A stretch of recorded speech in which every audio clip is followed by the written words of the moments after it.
Hey guys, Sonia here from Transition Hub.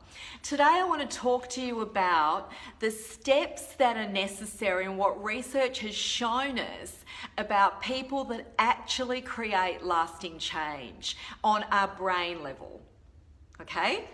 And look, what I want to share with you is this research is something that's come about in the last 20 or so years, particularly the 70s and 80s. Saw, a lot of research being done as to whether the way that our lives are is influenced by nature or nurture, and what's a predominant force.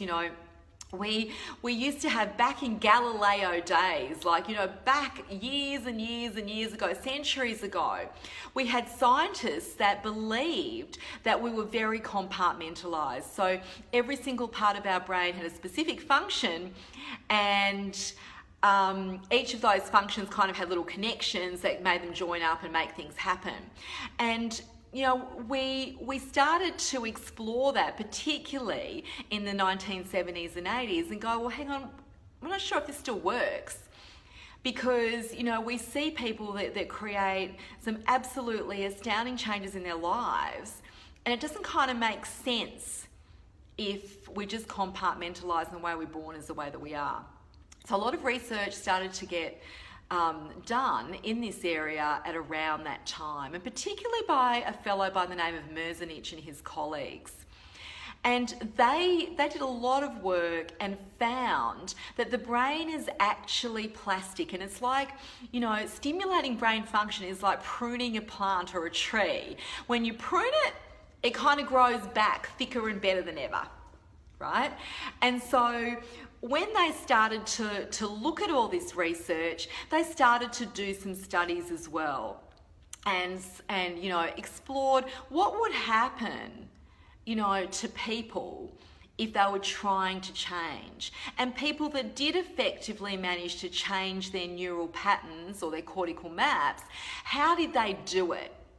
So they did some basic research, and they found the science behind it. They found all about the neurobiology, the neurotransmitters that are involved, and what we have to do to improve our brain working.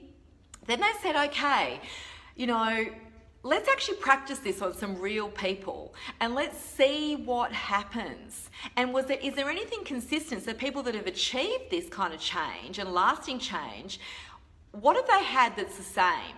What are the consistent things about them? And what they found through this research was there's 5 consistent things that everybody has had that's generated lasting neuroplastic change. So there's change on a cortical or brain level, which is massive. When you change on that level, you're changing everything, okay?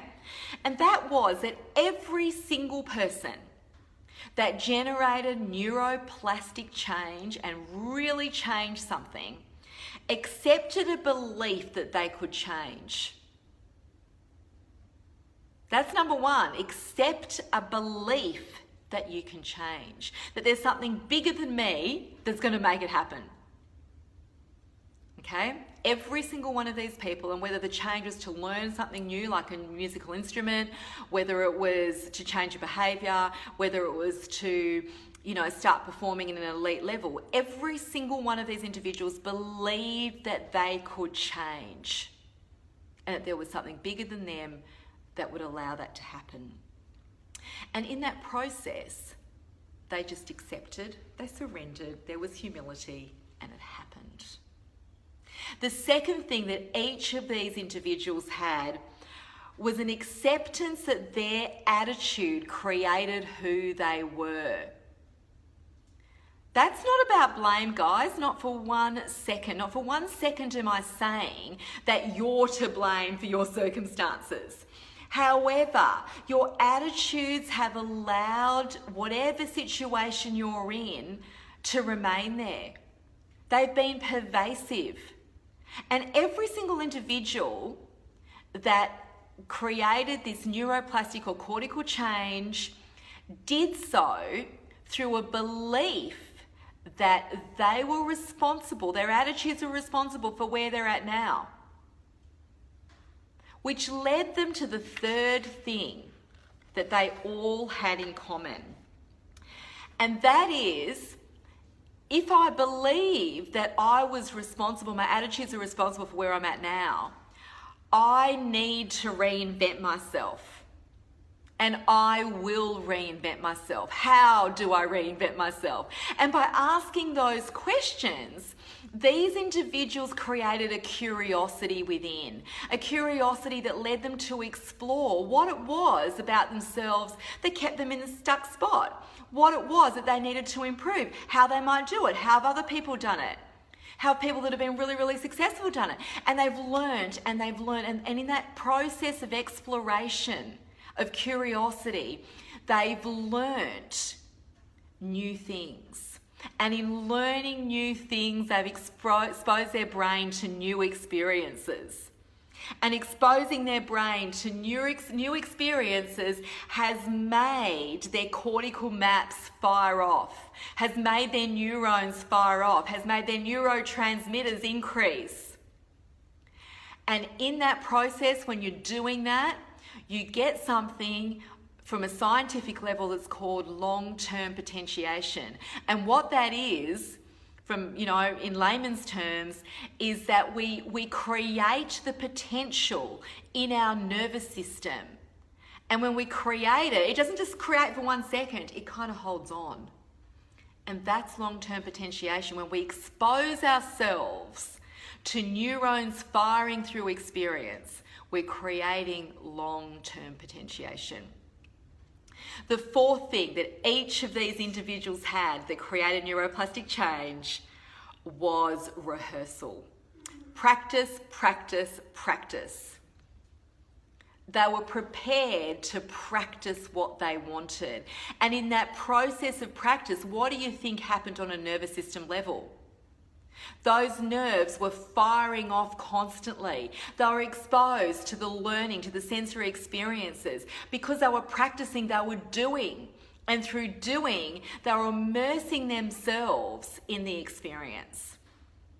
And as a result, their brain was interpreting that as something that's there.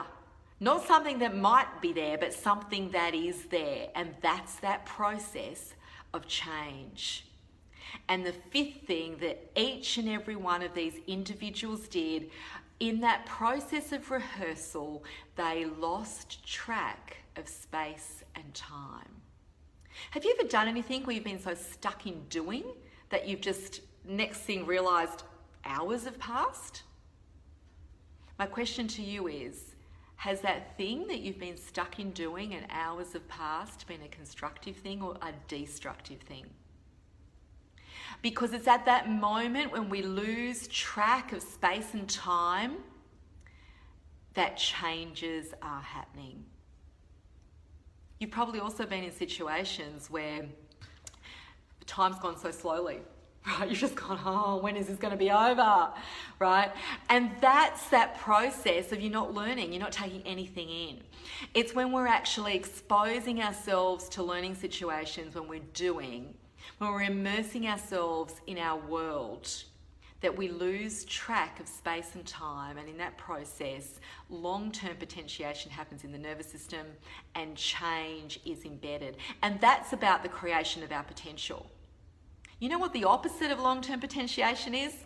Long-term depression. And I have made that up. That's actually a scientific term of what happens in the nervous system if you just leave it. It's essentially just rots. Same old thing, same old thing, same old thing. Long-term depression. It's not being stimulated, it doesn't grow. Without growth, nothing ever happens. So guys, the thing that's happened, the thing that we know from a scientific perspective is that in order to create lasting change, we have to, one, have a belief that change can happen and it comes from something bigger than us. So we have to have a sense of surrender. We have to have a sense that where we are now is of our own doing. Our own attitudes have gotten us there. So if we want to change, we've got to change some of our beliefs and attitudes.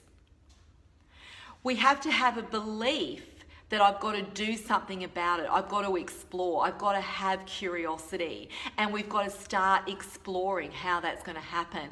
And in that process of exploring, we've got to practice, practice, practice. And as we're practicing, we will lose track of space and time at some point. And at that point is when all the change occurs and we really find our true potential. That's all for today. Thanks for sharing.